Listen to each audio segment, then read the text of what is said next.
चलो देखो, पहला क्वेश्चन जो एनसीईआरटी का है, इसमें कहा गया piece of wire of resistance R is cut into 5 equal parts. देखो एक वायर है, ठीक है, और इसका रेजिस्टेंस मान लो आर था और इसको 5 इक्वल पार्ट्स में कट किया गया। जब 5 इक्वल पार्ट्स में कट करोगे तो एक का रेजिस्टेंस, जो एक पार्ट आएगा छोटा सा, उसका रेजिस्टेंस हो जाएगा R/5। अब देखो इसमें कहा गया these parts are then connected in parallel, मतलब R/5 के जो 5 रेजिस्टर्स आ रहे थे, ठीक है, उनको किस में कनेक्ट कर दिया गया है, पैरेलल में कनेक्ट कर दिया गया है। अब पैरेलल में कनेक्ट करने के बाद देखो किया क्या गया, पूछा गया है if the equivalent resistance of this combination is R dash, मतलब ये वाला जो रेजिस्टेंस था इसका जो नेट रेजिस्टेंस है वो क्या माना गया है, R डैश माना गया है।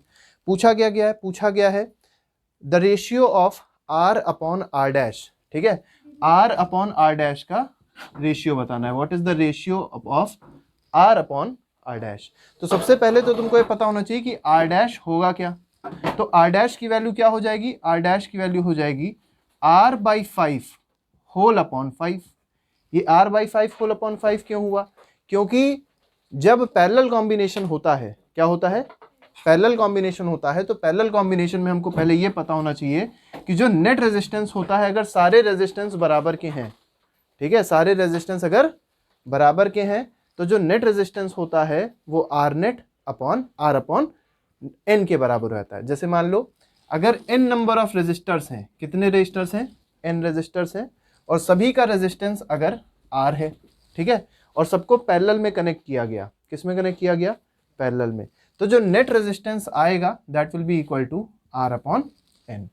इसी तरीके से यहाँ पे भी देखो किया गया है, क्या किया गया है, R/5 के 5 रेजिस्टेंसेज हैं, R/5 R/5 R/5, और एक और नीचे क्या होगा R/5, और इन सबको किस में कनेक्ट किया गया, पैरेलल में कनेक्ट किया गया। जब इन सबको पैरेलल में कनेक्ट कर दोगे तो होगा क्या, जो नेट रेजिस्टेंस आएगा वो क्या आ जाएगा, एक का resistance divide by number of resistances. एक का रेजिस्टेंस क्या था, R/5 था, नंबर ऑफ रेजिस्टेंसेस क्या है, 5 हैं, तो ये क्या आ जाएगा, तो R डैश की वैल्यू जो आएगी वो आ जाएगी R/25। अब देखो क्वेश्चन में क्या कहा गया था, क्वेश्चन में कहा गया था R/R डैश की वैल्यू चाहिए, तो बहुत सिंपल है, R/R डैश कितना हो जाएगा, R/25 हो जाएगा। ये 25 खिसक के ऊपर पहुंच जाएगा, R और R कट जाएगा, आंसर क्या आ जाएगा 25:1। This is the answer of question number 1। पहले का पार्ट 1 जो है उसका आंसर इस तरीके से हम लोग निकाल सकते हैं, ठीक है।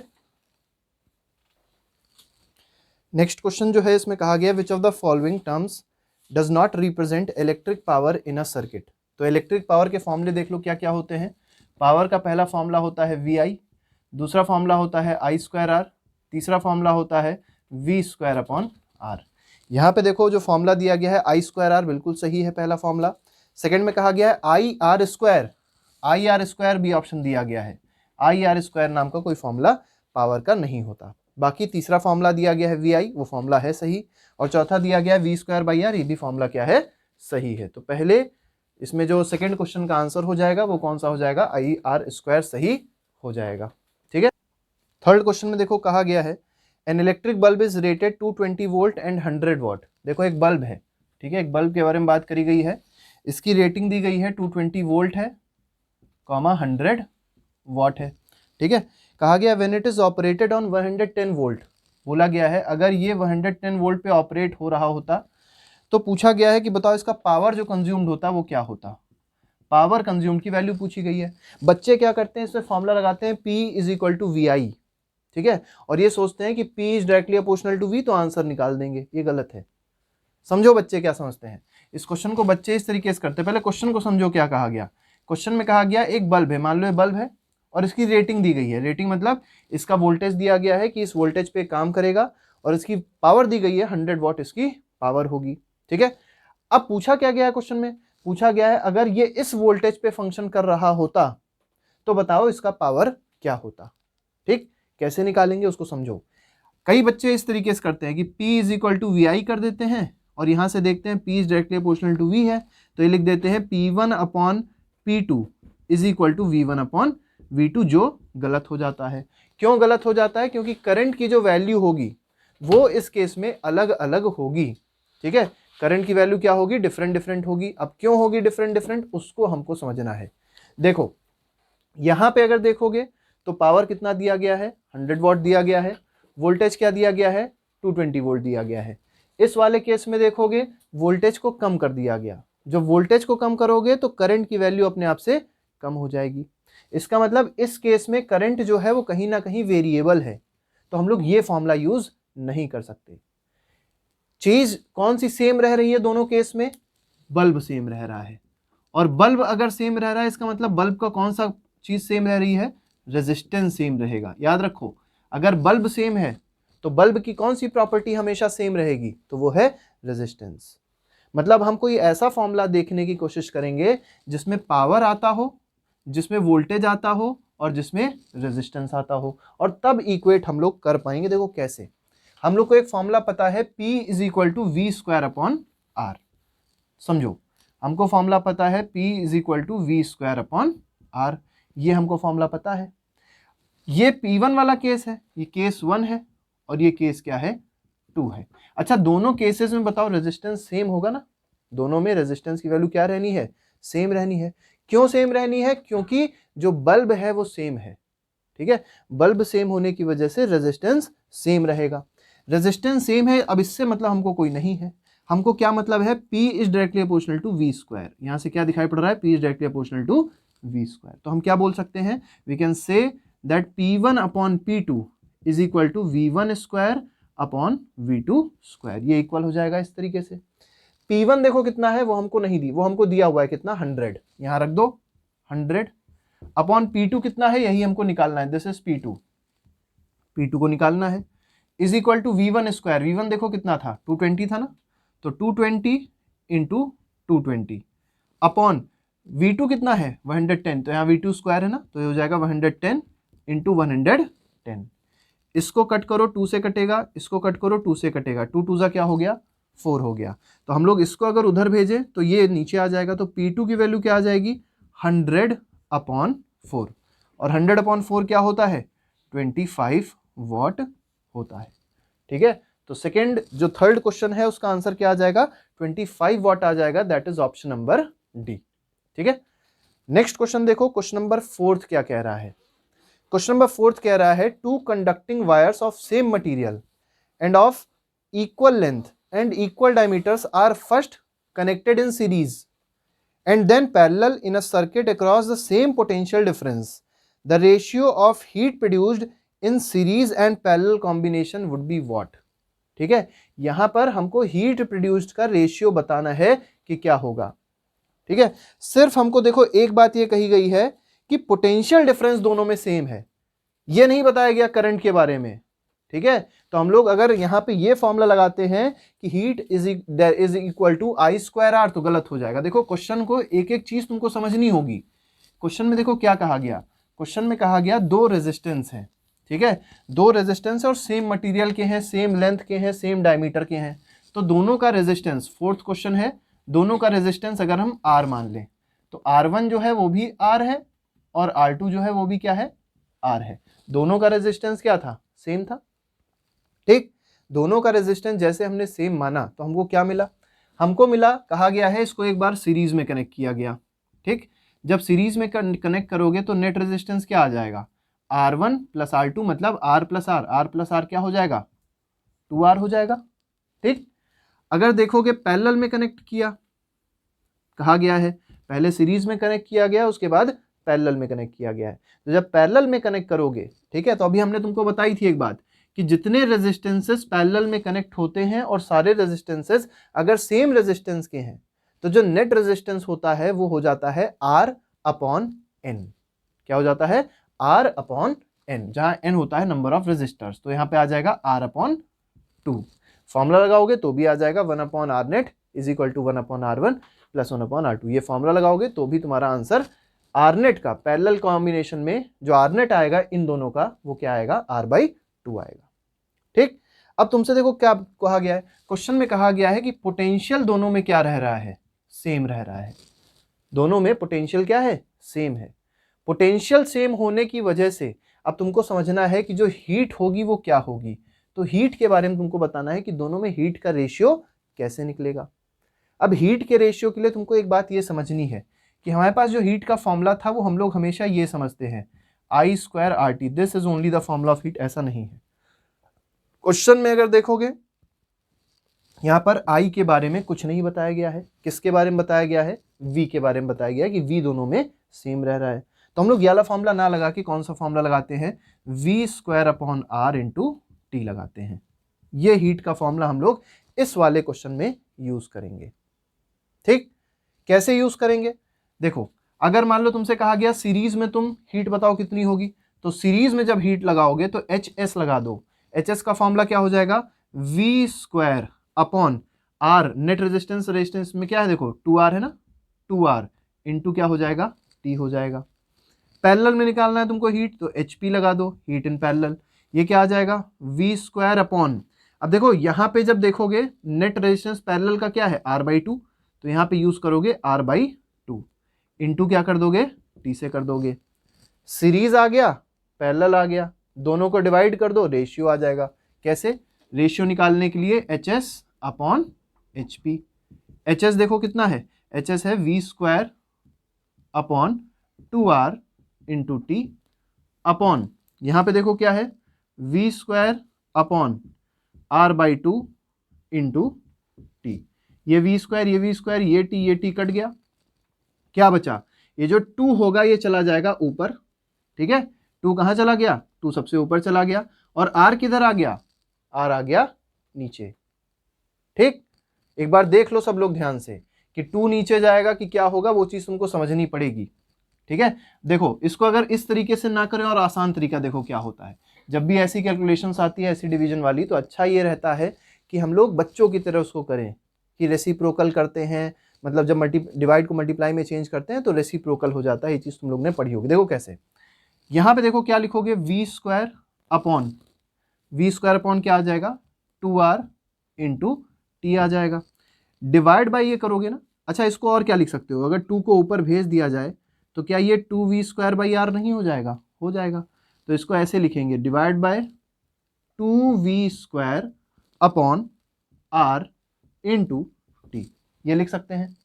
ठीक है, अब देखो ये जो डिवाइड है ये जब मल्टीप्लाई में चेंज होता है तो यहाँ पे रेसिप्रोकल हो जाता है, तो क्या आ जाएगा, HS अपॉन HP की जो वैल्यू आएगी देखो क्या आ जाएगी, V square upon 2R into T multiplied by, ये R ऊपर चला जाएगा और बाकी चीज़ें किधर आ जाएंगी, नीचे, 2V स्क्वायर T। बोलो यहाँ तक बात समझ में आई, ये R और ये R कट गया, ये V स्क्वायर T, ये V स्क्वायर T भी कट गया, 2 और 2 मल्टीप्लाई हो जाएंगे, क्या आ जाएगा, 1/4 आ जाएगा कि नहीं आ जाएगा।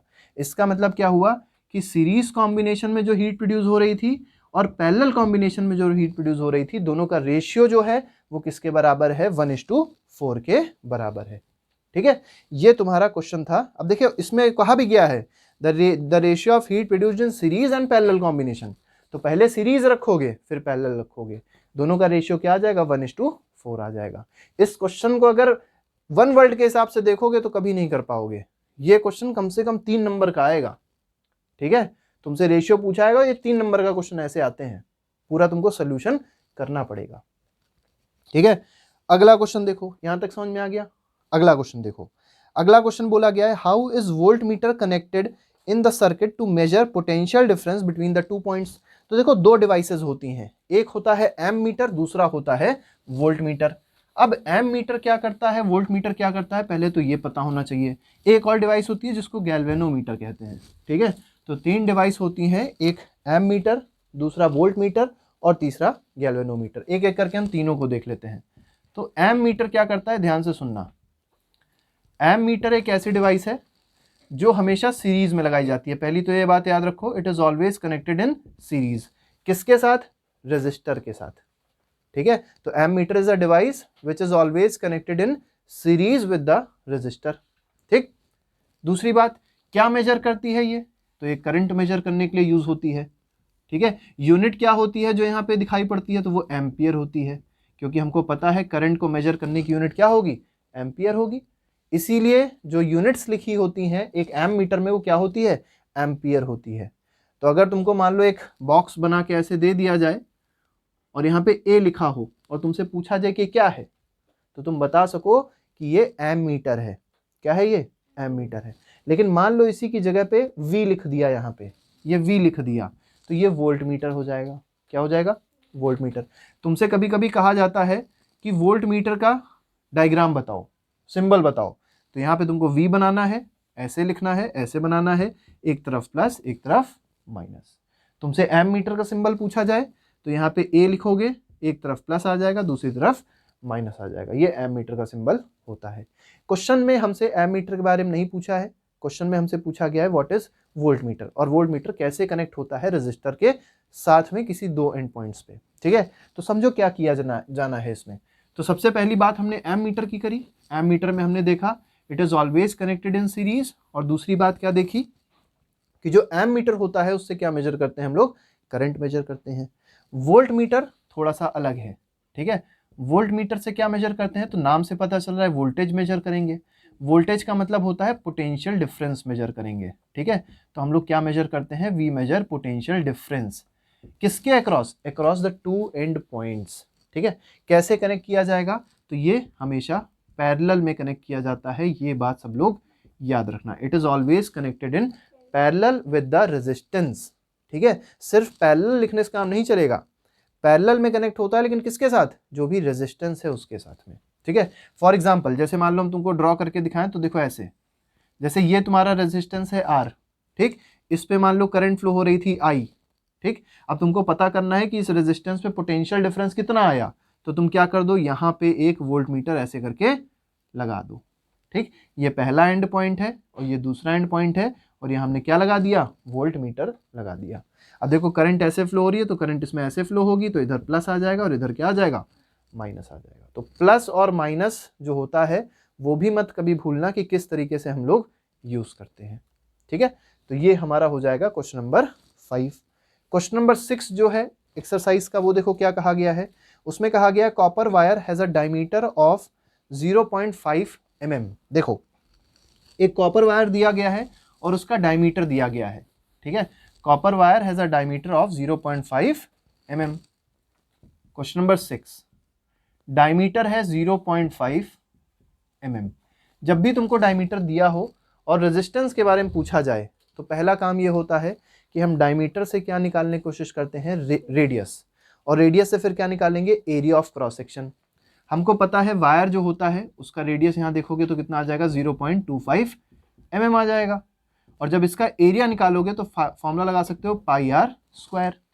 पाई की वैल्यू तुमको पता है 3.14 होती है, आर की वैल्यू तुमको दी गई है, उस हिसाब से तुम उसका एरिया निकाल सकते हो।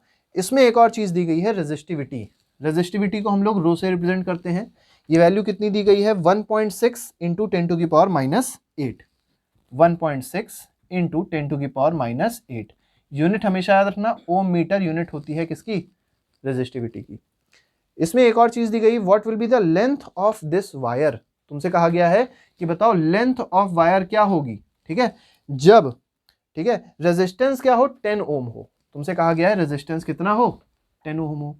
हर चीज देखो दे दी गई, मतलब तुमको बिल्कुल बेसिक सा फॉर्मूला लगाना है। क्या लगाना है? फॉर्मूला लगेगा R is equal to rho L upon A. R is equal to rho L upon A formula लगा दोगे। R कितना दिया गया है? 10 दिया गया है। एक एक चीज पुट कर दो। रो कितना दिया गया है? 1.6 इंटू 10⁻⁻8 इंटू L कितना दिया गया है? L we have to find out, तो L को L ही लिखे रहने दो। A कितना दिया गया है? पाई आर स्क्वायर, तो इसको लिख सकते हो पाई इंटू 0.25 इंटू 0.25। तो इस तरीके से तुम जब पुट करोगे तो L की वैल्यू तुम्हारे पास आ जाएगी। ये न्यूमरेटर में चला जाएगा, ये डिनोमिनेटर में चला जाएगा, और L की वैल्यू इससे आसानी से फिर कैलकुलेट कर सकते हो। जो भी आ जाएगी वैल्यू, उसको हमारा आंसर, वही हमारा आंसर हो जाएगा। तो ये क्वेश्चन नंबर 6 हो गया। लेकिन इसमें एक और चीज समझनी है। क्वेश्चन में कहा गया है how much does the resistance change if the diameter is doubled. ये क्वेश्चन बहुत अच्छा है। ठीक है, ये तो कैलकुलेटिव है, इसमें तो कैलकुलेशन है। लेकिन अगले पार्ट में क्या बोला गया है? अगले पार्ट में कहा गया है कि अगर डायमीटर को डबल कर दिया गया तो बताओ रेजिस्टेंस में कितना चेंज होगा, मतलब रेजिस्टेंस क्या हो जाएगा। तो बहुत सिंपल है, देखो इसमें क्या करना है तुमको। इस क्वेश्चन के लिए तुमको ये समझना है कि अगर डायमीटर डबल किया गया, ठीक है। कभी भी याद रखो, अगर डायमीटर डबल कर रहे हो, डायमीटर को डबल कर रहे हो, तो रेडियस भी क्या हो जाता है, डबल हो जाता है। चीज करके देख लेना, ठीक है। डायमीटर डबल करोगे तो रेडियस भी क्या हो जाएगा, डबल हो जाएगा। कुछ हमको फॉर्मूला पता है रेजिस्टेंस का, R is equal to rho L upon A. तो अगर इसमें पुट करें तो रो इंटू एल अपॉन क्या हो जाएगा, पाई आर स्क्वायर हो जाएगा। अब देखो रेडियस जब डबल हो गई तो रेजिस्टेंस क्या हो जाना चाहिए, 1/4 टाइम्स हो जाना चाहिए, ठीक है। देखो यहां से हमको क्या पता है, जो रेजिस्टेंस है that is inversely proportional to radius का square. Resistance is inversely proportional to radius का स्क्वायर।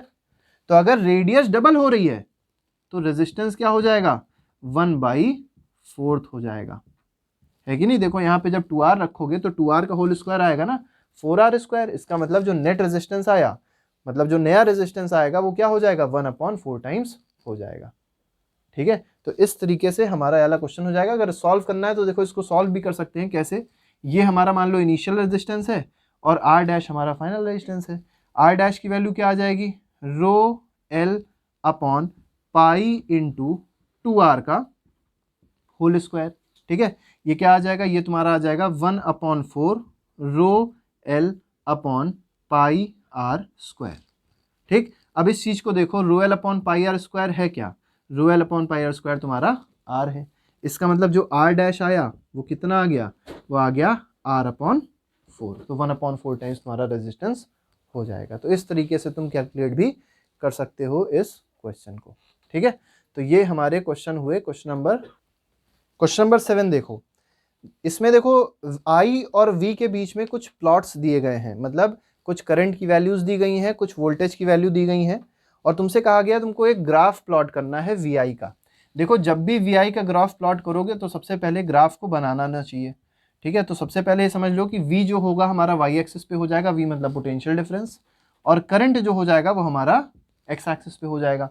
फिर क्या करना होता है, ये हमारा ओरिजिन होता है O। इसके बाद देखो जो I है, ठीक है, उसमें रीडिंग्स क्या दी गई, 0.5 1 2 ऐसे करके दी गई हैं। तो ऐसे ऐसे ही मान लो, यहाँ पे ये मान लो 0.5 है, ये 1 है, ये 1.5 है, इधर 2 एम्पियर है, इधर 2.5 एम्पियर, और लास्ट में क्या है 3 एम्पियर है।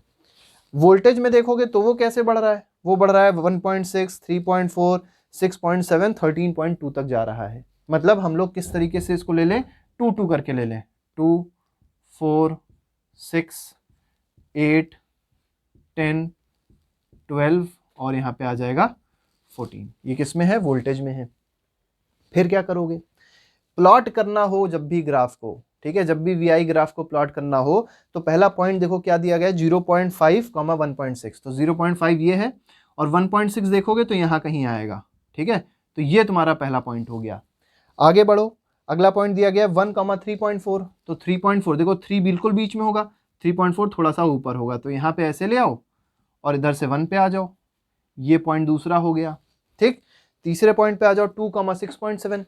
2 देखो ये है, और 6.7 कहाँ होगा, थोड़ा सा 7 के नीचे होगा, तो इसको पहले आगे बढ़ा दो और 2 से थोड़ा सा ऊपर चले जाओ, ये तुम्हारा यहाँ कहीं पॉइंट मिल जाएगा, ठीक है। अगला देखो कहा गया 3, 10.2। तो 3 देखोगे यहाँ पे है, और 10.2 देखोगे तो बिल्कुल थोड़ा सा ऊपर होगा, इसका मतलब यहाँ कहीं। तो इस तरीके से तुम चारों पॉइंट या पांचों पॉइंट जितने पॉइंट है उनको देख सकते हो। और पहला पॉइंट तुम्हारा क्या होगा, 0,0 होगा, क्योंकि हमको पता है जब भी करंट 0 होती है तो पोटेंशियल डिफरेंस अपने आप से क्या हो जाता है, 0 हो जाता है। फिर क्या करना है, फ्री हैंड से इसको ज्वाइन कर देना है। याद रखना है, इसको फ्री हैंड से ज्वाइन करोगे, स्केल से मत ज्वाइन करना, क्योंकि स्केल से ज्वाइन करोगे तो गलतियां हो जाती हैं, ठीक। फ्री हैंड से ज्वाइन करने पे भी तुमको एक नई चीज दिखाई पड़ेगी कि ये जो लाइन है ये अप्रॉक्सीमेटली क्या होगी, स्ट्रेट होगी, ठीक है। और ये स्ट्रेट लाइन क्या रिप्रेजेंट करती है, कभी कभी ये पूछा जाता है। तो स्ट्रेट लाइन ये रिप्रेजेंट कर रही है कि जो VI ग्राफ है, ठीक है, जो VI ग्राफ है इसका स्लोप हमेशा क्या रहेगा, सेम रहेगा। तो slope of VI graph always remains constant, ठीक है, ये हमेशा क्या रहेगा, कांस्टेंट रहेगा। यही चीज यहां से प्रूफ होती है। एक और चीज बोली गई है, calculate the resistance of the resistor. यहाँ पे जब रेजिस्टेंस निकालना हो तो रेजिस्टेंस निकालने के लिए हम पहले भी बताए थे कि रेजिस्टेंस निकालने के लिए जो हम लोग फॉर्मूला यूज करते हैं वो डेल्टा V अपॉन डेल्टा आई यूज करते हैं। मतलब कोई भी दो रीडिंग ले लो पोटेंशियल डिफरेंस की और उसी की दो रीडिंग्स ले लो करंट की, यहाँ पे दोनों का डिफरेंस करो, यहाँ दोनों का डिफरेंस करो और डिवाइड कर दो। जैसे हम मान लो पहली दो रीडिंग्स लेते हैं, ठीक है, पहली दो रीडिंग्स लेंगे तो हमको क्या मिलेगा, डेल्टा वी जो है वो हो जाएगा 3.4 माइनस 1 अपॉन यहाँ क्या हो जाएगा 3.4 माइनस 1.6 है, और यहाँ देखोगे तो हो जाएगा 1 माइनस 0.5। इसको सॉल्व कर लोगे तो तुम्हारा आंसर आ जाएगा, मतलब ये 1.8 हो जाएगा अपॉन 0.5 हो जाएगा, तो ये अप्रॉक्सीमेटली 3.6 ओम आंसर आ जाएगा। ठीक है, तो 3.6 ओम हमारा आंसर आएगा किसका, रेजिस्टेंस का। तो रेजिस्टेंस हमारा आ जाएगा 3.6 ओम। और स्ट्रेट लाइन जो है ये क्या रिप्रेजेंट कर रही है, ये रिप्रेजेंट कर रही है that the slope of V I graph is always constant. और ये याद रखना कि वी आई ग्राफ का स्लोप क्या देता है, तो वी आई ग्राफ का स्लोप देता है रेजिस्टेंस। अगर पूछा जाए आई वी ग्राफ का स्लोप क्या देता है, तो आई वी ग्राफ का स्लोप देता है कंडक्टेंस। ठीक है, मतलब 1 अपॉन रेजिस्टेंस देता है। अगले क्वेश्चन पे आओ। अगला क्वेश्चन है क्वेश्चन नंबर 8। क्वेश्चन नंबर 8 देखो, क्वेश्चन नंबर 8 में देखो क्या बोला गया है। तो क्वेश्चन नंबर 8 में बोला गया है when 12 volt battery is connected across an unknown resistor. इस चीज को समझो, एक 12 वोल्ट की बैटरी दी गई है। देखो ये हमने 12 वोल्ट की पहले क्या बना ली, एक बैटरी बना ली, 12 वोल्ट की बैटरी है, और कहा गया इसको कनेक्ट किया गया है एक अननोन रेजिस्टर से। ठीक है, ये रेजिस्टर मान लो R का है, इससे कनेक्ट किया गया। क्या कहा गया है, battery there is a current of 2.5 milliampere. यहां से करंट निकली कितने की, 2.5 मिली एम्पियर की बेटा करंट निकली है। ठीक है, कहा क्या गया है क्वेश्चन में, find the value of resistance of the resistor. तुमको रेजिस्टेंस बताना है क्या होगा। रेजिस्टेंस देखो कितना आसान है, तुमको ये पता है वोल्टेज, तुमको करंट पता है। पहले तो 1 मिली एम्पियर में समझो कितने एम्पियर होते हैं, तो 10 टू की पावर -3 एम्पियर होते हैं। ठीक है, मिली एम्पियर याद रखना, बहुत इंपॉर्टेंट यूनिट होती है। 1 मिली एम्पियर में 10 टू की पावर -3 एम्पियर। हमारे पास 2.5 मिली एम्पियर था, तो हम लोग समझ सकते हैं 2.5 मिली एम्पियर जो हो जाएगा that will be equal to 2.5 into 10 to की पावर -3 एम्पियर, ये हमारा हो जाएगा। ठीक है, अब समझो रेजिस्टेंस निकालना है, आर का फॉर्मूला लगाओ, R is equal to V upon I. V कितना दिया है, 12 दिया गया है। करंट कितना दिया गया है, 2.5 इंटू 10 टू की पावर -3। ठीक, अब सॉल्व जब करोगे तो ये 10 टू की पावर -3 किधर चला जाएगा, ऊपर चला जाएगा। तो देखो क्या बन जाएगा, ये बन जाएगा तुम्हारे पास 12 इंटू 10 टू की पावर 3 अपॉन 2.5। ठीक है, इसको 1000 लिख सकते हो, तो हो जाएगा 12,000 अपॉन 2.5। इसको सॉल्व कर लोगे, आंसर आसानी से आ जाएगा। ठीक है ना, तो ये तुम्हारा हो जाएगा क्वेश्चन नंबर 7। याद रखना जो आंसर आएगा वो ओम में आएगा और वही तुम्हारा करेक्ट आंसर हो जाएगा। ठीक है, नेक्स्ट क्वेश्चन देखो, नेक्स्ट क्वेश्चन है क्वेश्चन नंबर 9। तो बेटा इसको डिवाइड करोगे तो देखो क्या आएगा, इसको डिवाइड करने पे 4800 ओम आएगा। ठीक है, इसको किलो ओम में कन्वर्ट करना होगा तो 4800 डिवाइड बाय 1000 कर दोगे तो 4.8 किलो ओम आ जाएगा। तो इस तरीके से तुम्हारा क्वेश्चन आसानी से हो जाएगा। ठीक है, अब है क्वेश्चन नंबर 9। क्वेश्चन नंबर 9 देखो, इसमें कहा गया है बैटरी ऑफ 9 वोल्ट, एक 9 वोल्ट की बैटरी है, is connected in series with resistors of 0.2 ohm, 0.3 ohm, 0.4, 0.5 and 12 ohm. तो मतलब कई सारे रेजिस्टर्स दिए गए हैं और उनको सीरीज में लगाया गया है। 0.2 है, 0.3, 0.4, 0.5 और 12। 0.5 है और आखिरी वाला कितना है, 12 है। तो ये रेजिस्टेंस है और इसको सीरीज में लगाया गया और एक बैटरी के साथ में। और जो बैटरी है वो कितने वोल्ट की दी गई है, 9 वोल्ट की बैटरी दी गई। देखो बहुत आसान क्वेश्चन है। ठीक है, बैटरी जो दी गई that is of 9 volt. Question में कहा गया है how much current would flow through 12 ohm resistor. 12 ohm resistor में से कितना करंट फ्लो करेगा ये बताना है। समझो 12 ओम रेजिस्टर यहां लगा हुआ है ना, इसमें जो करंट फ्लो करेगा वही करंट पूरी सर्किट में फ्लो करेगा। पहले तो ये समझ लो, क्योंकि सबके सब किस में लगे हुए हैं, सीरीज में। जो करंट यहां से निकलेगा वही उसमें जाएगा। मतलब ये करंट आई हमको बताना है। कैसे बताएंगे समझो, पहले इसका नेट रेजिस्टेंस निकाल लो जितने हैं सबका, तो क्योंकि सीरीज में है आर नेट की वैल्यू सबको जोड़ के मिल जाएगी। 0.2, 0.3, 0.5, ये 1 हो जाएगा, 1.4 और ये हो जाएगा 12, तो हो जाएगा 13.4 ओम। ये तुम्हारा हो गया नेट रेजिस्टेंस। ठीक है, इसके बाद वोल्टेज देखो कितना है, 9 वोल्ट है, तो V is equal to 9 volt. Formula लगा लोगे I is equal to V upon R, तो आ जाएगा 9 अपॉन 13.4। इसको सॉल्व कर लोगे और आंसर आ जाएगा, जो भी वो जो आंसर आएगा वो किस में आ जाएगा, एम्पियर में आ जाएगा। तो बेटा इसको जब सॉल्व करोगे तो आंसर आ जाएगा 0.67 एम्पियर। ठीक है, तो ये क्वेश्चन नंबर 9 हो गया। अब क्वेश्चन नंबर 10 देखो, क्वेश्चन नंबर 10 बहुत ही इंपॉर्टेंट क्वेश्चन है, बहुत ज़्यादा ही इंपॉर्टेंट है क्वेश्चन नंबर 10, इसलिए बहुत ध्यान से समझना क्वेश्चन नंबर 10 में क्या करना है। क्वेश्चन नंबर 10 में देखो कहा गया है हाउ मेनी 176 ओम रेजिस्टर्स, मतलब नंबर ऑफ 10th क्वेश्चन 176 ओम के रेजिस्टर्स हैं। ठीक है, ये तुम्हारे पास एक रेजिस्टर दिया गया है, पूछा गया है कितने 176 ओम के रेजिस्टर लगाए जाएं जिससे हमको एक करंट कैरी करवानी है 5 एम्पियर की, कितने वोल्ट लाइन पे, 220 वोल्ट लाइन पे। देखो 5 एम्पियर की करंट है, ये करंट की वैल्यू दी गई है, और जो लाइन है वोल्टेज दिया गया है 220 वोल्ट। कितने रेजिस्टर्स ये केस पॉसिबल करवा सकते हैं? तो देखो पैरेलल में बोला गया ना, पैरेलल में कनेक्ट करना है। अब समझो यहां पे जब देखोगे इन दोनों से हमारे पास एक रेजिस्टेंस की वैल्यू मिल जाएगी, और वो क्या हो जाएगी, R is equal to V upon I मिल जाएगा। V कितना है, 220 है, I कितना है, 5 है, दोनों को डिवाइड कर दोगे 44 ओम आ जाएगा। ठीक, ये तुम्हारा नेट रेजिस्टेंस है जो हमको चाहिए, और वो किसके थ्रू चाहिए, 176 ओम के कुछ रेजिस्टर्स लगाने हैं जिससे हमको ये नेट रेजिस्टेंस होना चाहिए। अब आरनेट का जो हमको फॉर्मूला पता है n नंबर ऑफ रेजिस्टर्स के लिए, वो हमको पता है पैरेलल में क्या होता है। अभी हमने बताया था अगर कई सारे रेजिस्टर्स हैं, ठीक है, और ये सारे रेजिस्टर्स किस में कनेक्टेड हैं, पैरेलल में कनेक्टेड हैं, और सभी का रेजिस्टेंस मान लो R है। ठीक है, तो जो नेट रेजिस्टेंस होगा इस सीरीज, इस पैरेलल कॉम्बिनेशन का, वो होता है R/N। यहां पे इस कंडीशन में जो नेट रेजिस्टेंस दिया गया है वो क्या है, 44 है, जो एक रेजिस्टेंस है वो क्या है, 176 है। तो हम कह सकते हैं R net will be equal to R/N। R net कितना है, ये है कि ये है, तो आंसर है दिस इज आर नेट 44।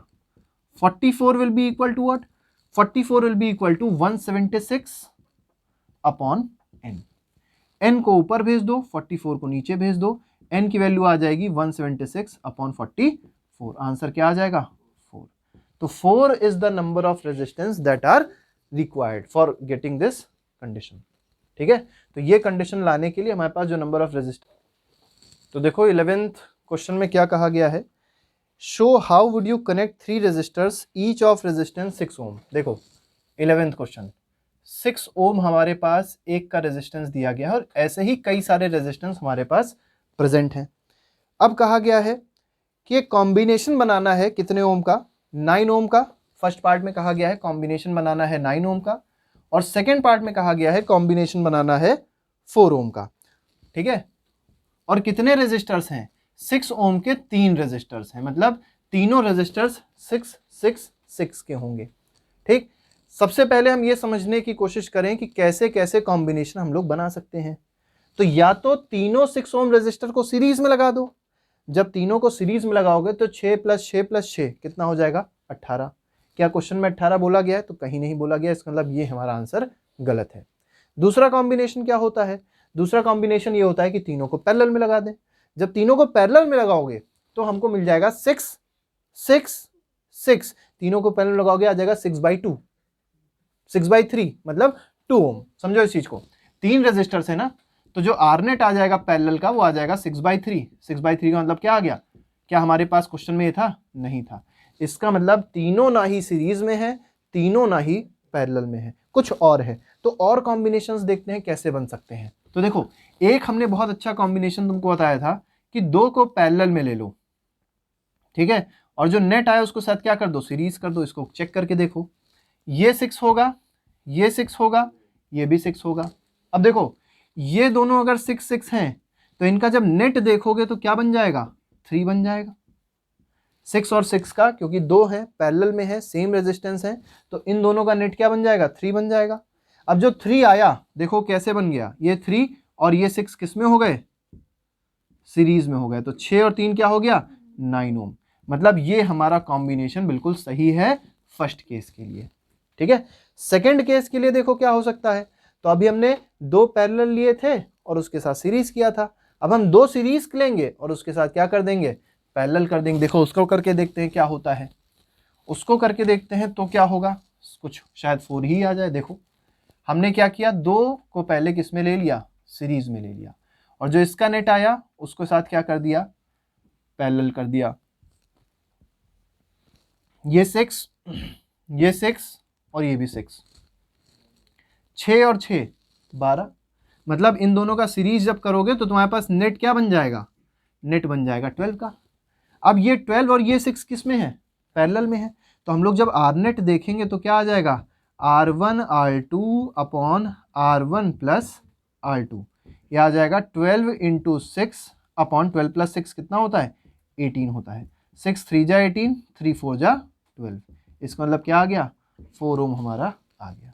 इसका मतलब जो दूसरा केस है वो हमारा ये वाला सही है, कि मतलब 2 को सीरीज में जो नेट आया उसके साथ फिर पहला वाला पैरेलल में। तो इस तरीके से हमारे ये क्वेश्चन हो जाएंगे क्वेश्चन नंबर 11 तक। 12 देखो, 12 में क्या क्या कहा गया है, several electric bulb design to be used on 220 volt electric supply line are rated 10 watt, 10 watt rating है। How many lamps can be connected in parallel with each across the 2 wires line 220 volt line if the maximum allowable current is 5 ampere. देखो इसमें भी same वही काम करना है। ठीक है, इसमें क्या करना है, तुमको पहले नेट रेजिस्टेंस निकालना होगा, तुमको पहले एक बल्ब का रेजिस्टेंस निकालना होगा, फिर तुमको आर नेट वाला फॉर्मूला लगाना होगा कि पैरेलल में जो आर नेट होता है that is equal to R upon N. देखो कैसे करेंगे इस क्वेश्चन को। क्वेश्चन नंबर 12, पहले देखो एक बल्ब की रेटिंग दी गई है, एक बल्ब की रेटिंग को पहले देखो ध्यान से। तो पहले बल्ब की जो रेटिंग दी गई है, एक बल्ब की जो रेटिंग दी गई है उसमें कहा गया है several electric bulbs designed to be used 220 volt. देखो 12th क्वेश्चन है, तो बल्ब के बारे में देखो क्या बात करी गई है, बल्ब के बारे में बात करी गई है कि 220 वोल्ट है और जो पावर है बल्ब का वो 10 वाट है। ठीक, यहां से हम क्या कर सकते हैं, रेजिस्टेंस निकाल सकते हैं, किसका, बल्ब का। एक बल्ब का रेजिस्टेंस निकल आएगा, कैसे निकलेगा, पावर का फॉर्मूला लगा दो, V² अपॉन आर। ठीक, आर क्या बन जाएगा, आर का फॉर्मूला आ जाएगा V² अपॉन P। जब करोगे तो आ जाएगा 220 इंटू 220 अपॉन पावर कितना है, 10 है, इसको काटोगे आंसर आ जाएगा 4840 ओम। ये रेजिस्टेंस आ गया एक बल्ब का। ठीक है, ये एक बल्ब का रेजिस्टेंस है।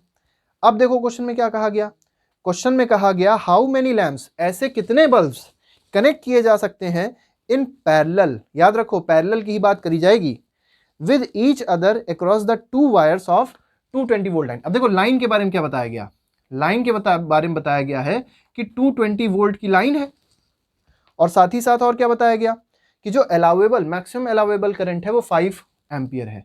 करंट कितनी है, 5 एम्पियर है। ठीक है, ये हमको 2 चीजें दी गई हैं, हमको पहले समझना है क्या इससे हम लोग रेजिस्टेंस निकाल सकते हैं, मैक्सिमम अलाउेबल रेजिस्टेंस। देखो क्या हो जाएगा, R is equal to V upon I, R is equal to V upon I लगाया, डिवाइड करोगे 44 ओम आ गया। ये लाइन थी ना, लाइन मतलब होता है सप्लाई, मतलब यहां से जो रेजिस्टेंस मिलेगा वो आर नेट होगा। ठीक, अब हमको लगाने क्या थे, ये n नंबर ऑफ बल्ब लगाने हैं, तुमको फॉर्मूला लगा देना है, आर नेट जो होता है वो R एक बल्ब का डिवाइड बाय n। फॉर्मूला लगाओगे, आर नेट कितना दिया था 44, तो यहां लिख दो 44 इज इक्वल टू R एक बल्ब का कितना है 4840 है, अपॉन n कर दोगे, n को ऊपर भेज दोगे, ये खिसक के नीचे चला जाएगा, n की वैल्यू आ जाएगी 4840 बाई 44। जब सॉल्व करोगे तो शायद 110 इसका आंसर आता है, करके देख लेना, वैसे कर देते हैं, 11 4 जा 44, 11 4 44, हाँ 110 इसका आंसर आ जाएगा।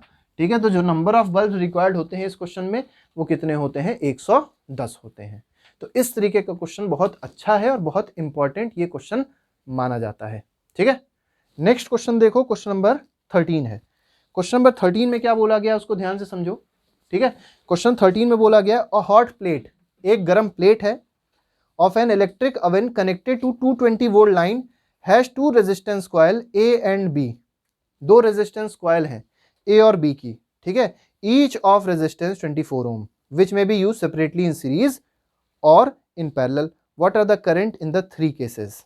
ठीक है, बहुत सिंपल है। देखो 24 ओम रेजिस्टेंस की प्लेट्स हैं।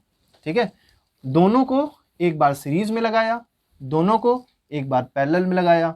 ठीक है, तुमसे कहा गया है बताओ सीरीज में करंट क्या होगी, और तुमसे बोला गया है बताओ पैरेलल में करंट क्या होगी। देखो बहुत सिंपल सा क्वेश्चन है। Question number 13। ठीक है,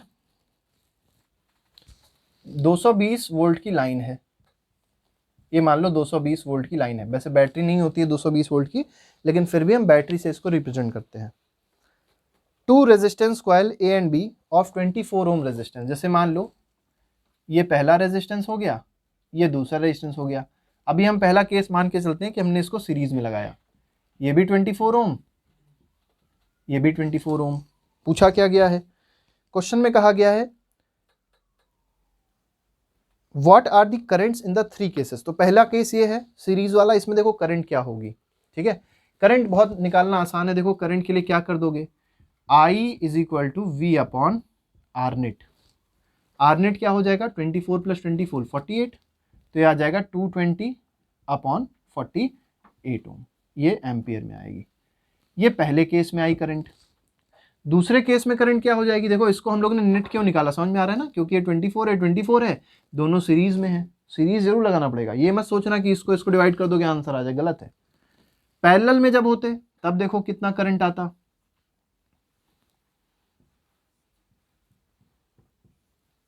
ये 220 वोल्ट होता। ठीक है, ये 24 होता, ये भी 24 ओम होता। करंट पूछा था तो करंट का फॉर्मूला लगाते थे V upon R net. V कितना है 220 है। अब इस केस में आर नेट जब देखोगे तो 12 आएगा। ठीक है, इतना आ जाएगा किसमें, एम्पियर में। और एक केस तुमको जो बताना है वो सिंपल वाला बताना है, मतलब जब वो अकेला होता तब क्या होता। तो जब अकेला है, जैसे मान लो सिर्फ अकेला यही लगा हुआ है, तो हमारे पास जो करंट हो जाएगा वो क्या हो जाएगा 220 अपॉन 24 एम्पियर। तो इस तरीके से हमारे पास तीनों आंसर्स आ जाएंगे क्वेश्चन नंबर 13 के। क्वेश्चन नंबर 14 देखो, इसके बाद आता है क्वेश्चन नंबर 14। क्वेश्चन नंबर 14 में देखो क्या बताया गया। क्वेश्चन नंबर 14 है, 15 है, 16 है, 17 है और 18 है। Compare the power used in 2 ohm resistors in each of the following circuits. देखो 2 ओम रेजिस्टर के पास पावर बतानी है क्या है। एक 6 वोल्ट की बैटरी है, पहला केस देखो, पहले केस में क्या कहा गया है, एक 6 वोल्ट की क्या है बैटरी है, तो ये 6 वोल्ट की बैटरी है, और इसके साथ क्या किया गया है, सीरीज कॉम्बिनेशन लगाया गया है किसका, ये 1 ओम है और ये 2 ओम है, 1 ओम और ये तुमको दिया गया है 2 ओम रेजिस्टर। क्या कहा गया है कि बताना है कि पावर क्या होगा 2 ओम रेजिस्टर पे पावर बतानी है बेटा। देखो कैसे पता चलेगी, इस वाले पे पावर बतानी है, मतलब इस वाले पे हमको पावर की वैल्यू बतानी है। पावर का हमको फॉर्मूला पता है, कई सारे फॉर्मूला पता है, VI भी पता है, I²R भी पता है, V²/R भी पता है। आसान क्या है, पहले ये चीज समझो, हमको R पता है, अगर हम V निकाल लें इस पे तो आसानी से पावर निकाल सकते हैं, लेकिन इस पे V निकालना थोड़ा सा कठिन है। क्यों कठिन है, क्योंकि ये सीरीज में है, थोड़ा सा झंझट करना पड़ेगा। आसान ये है कि हम इसमें करंट निकाल लें कितनी फ्लो हो रही है। करंट कैसे निकालेंगे, देखो वोल्टेज हमको पता है, हमको पूरे सर्किट का रेजिस्टेंस पता है, जो करंट यहाँ से निकलेगी बैटरी से वही करंट तो इस पे आएगी, है कि नहीं। तो करंट पहले देखो कितनी निकलेगी, I = 6 अपॉन आर नेट क्या हो जाएगा 3, मतलब 2 एम्पियर की करंट यहाँ से निकली बैटरी से, और वही 2 एम्पियर की करंट इस पे गई, वही 2 एम्पियर की करंट इस पे गई। तो जो पावर इस पे आया, ठीक है, जो 2 ओम रेजिस्टेंस पे पावर आया वो क्या आया, I²R आया। करंट कितना था इस पे 2 एम्पियर का था, तो 2 2 जा क्या हो जाएगा 4, आर कितना है ये भी 2 है, 4 2 जा क्या हो जाएगा 8, यूनिट क्या होती है वॉट होती है। तो पहले वाले का 2 ओम रेजिस्टर पे जो पावर आया वो कितना आ गया 8 वॉट आया। सेकेंड पार्ट इसी का देखो, अब 4 वोल्ट बैटरी इन पैरेलल, यहां पे देखो पैरेलल कॉम्बिनेशन यूज किया गया है, 12 ओम रेजिस्टर है और 2 ओम रेजिस्टर है। समझो इस चीज को, एक और क्वेश्चन बहुत अच्छा है, देखो एक 12 ओम का रेजिस्टर है और एक 2 ओम का रेजिस्टर है, ठीक है, 12 ओम रेजिस्टर और 2 ओम रेजिस्टर। देखो ये भी अच्छा क्वेश्चन है, ये 12 ओम का रेजिस्टर है और दूसरा 2 ओम का रेजिस्टर है और इसको कनेक्ट किया गया है एक बैटरी से, और जो बैटरी पे पोटेंशियल दिया गया वो कितना दिया गया है, तो वो दिया गया है हमको 4 वोल्ट, ठीक है, कितना दिया गया 4 वोल्ट दिया गया है। क्या कहा गया है, बताना है इसमें पावर कितनी होगी। बहुत सिंपल है, देखो अगर ये रेजिस्टेंस, अगर ये पोटेंशियल 4 वोल्ट है तो देखो ध्यान से, अगर इस पॉइंट को ए ले लें, इस पॉइंट को क्या ले लें बी ले लें, ए से बी तक जाने के जितने रास्ते होते हैं सारे रास्तों पर पोटेंशियल हमेशा सेम रहता है। फिर से सुन लो, किसी दो पॉइंट के बीच में जितने भी रेजिस्टर्स लगे हैं कुछ भी हो, अगर मान लो ये पॉइंट ए है ये पॉइंट बी है, ए से बी तक जाने के जितने रास्ते होंगे सारे रास्तों पर जो पोटेंशियल होगा वो हमेशा क्या रहेगा सेम रहेगा, ये याद रखना। समझो ए से बी तक जाने के 3 रास्ते हमको दिखाई पड़ रहे हैं, सबको दिखाई पड़ रहे होंगे। पहला रास्ता ये है, देखो सबसे नीचे वाला, इसमें वोल्टेज कितना है 4 वोल्ट है, इसका मतलब ये हुआ कि इस वाले रास्ते पर भी वोल्टेज कितना हो जाएगा 4 वोल्ट, और इस वाले रास्ते पर भी वोल्टेज कितना हो जाएगा 4 वोल्ट। मतलब हमको क्या पता चला कि 2 ओम रेजिस्टर पर पोटेंशियल डिफरेंस कितना है वो हमको पता चल गया, कितना है 4 वोल्ट है।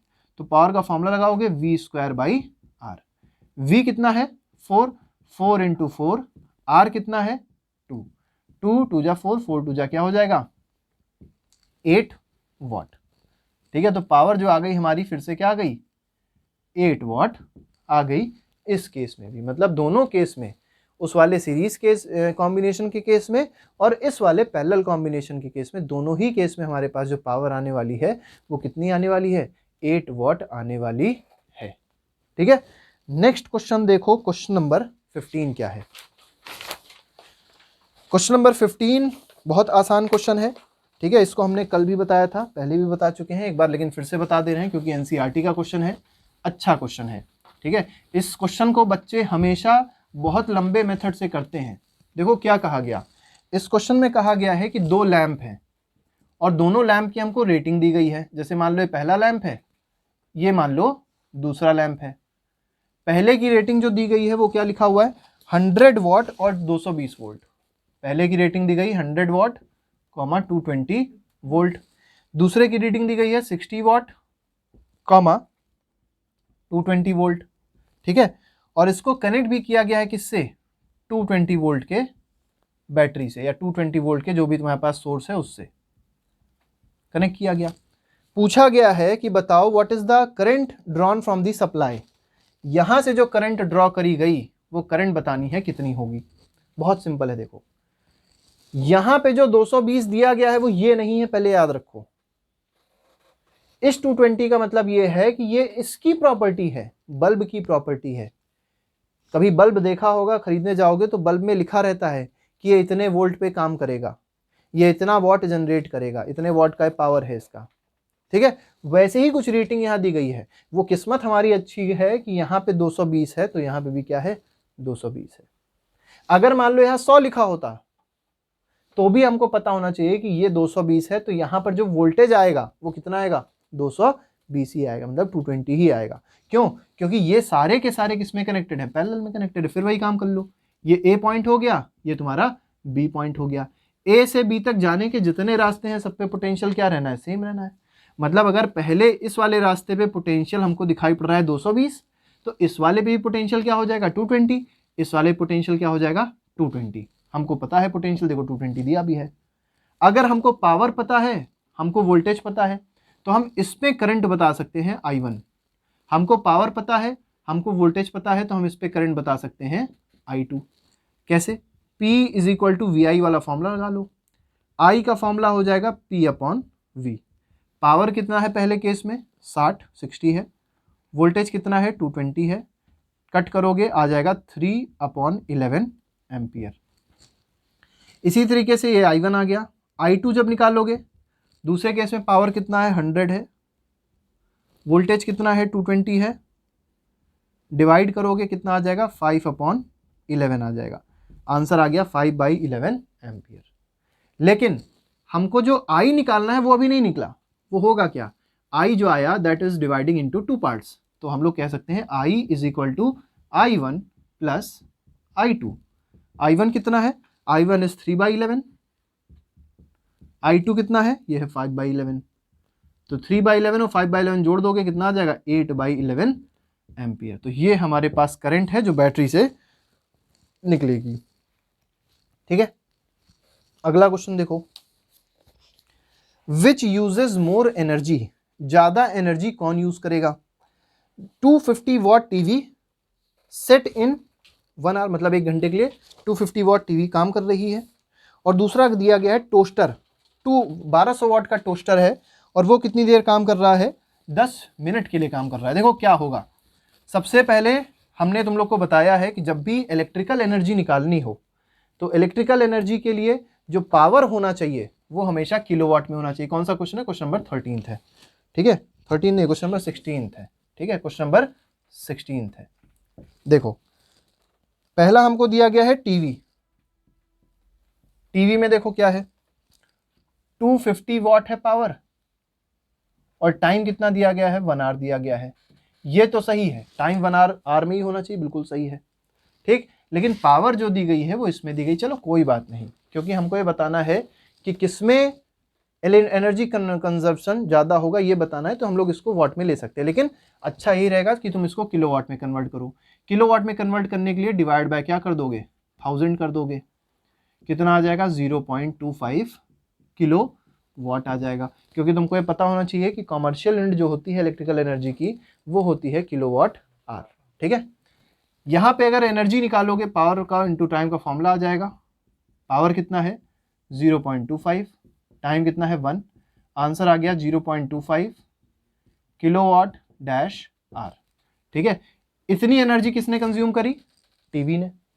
दूसरा तुमको दिया गया है टोस्टर, टोस्टर में पावर देखोगे कितना है 1200 वॉट। इसका मतलब इसको किलोवाट में चेंज करोगे फिर डिवाइड बाय 1000 करोगे 1.2 किलोवाट आ जाएगा।